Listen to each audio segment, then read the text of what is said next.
You do not need a $4,000 gravel bike to start bikepacking.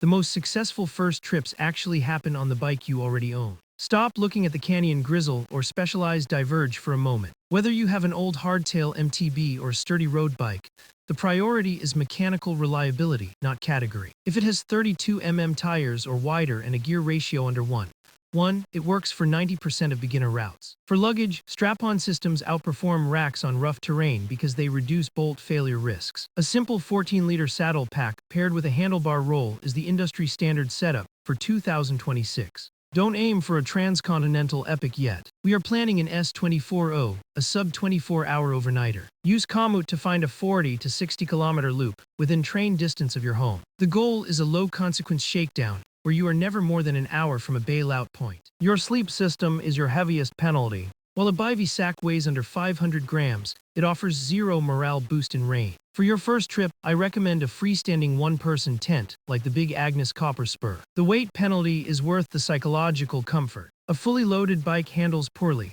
It wobbles at speed and feels sluggish on climbs due to the changed center of gravity. You must perform a backyard overnighter first. Set up your camp in the garden to ensure your poles fit and your sleeping pad holds air. Beginners consistently underfuel. Data shows you burn roughly 400 to 600 calories per hour on loaded gravel. Carry 1.5 times the food you think you need, and strictly map water resupply points every 20 kilometers. Bonking in the woods is a safety hazard. Let's talk 2026 pricing reality. You can scrape by with $300 using budget bags and existing camping gear. A sweet spot setup with reliable mid-range gear hits around $800. Going full premium ultralight pushes past $2,000. Start low, upgrade what breaks. Analysis paralysis kills more trips than bad weather ever will. Pick a date, pack your current bike, and accept that your first trip will be imperfect. That imperfection is where the actual adventure begins. Stop optimizing and start riding. Your adventure begins this weekend.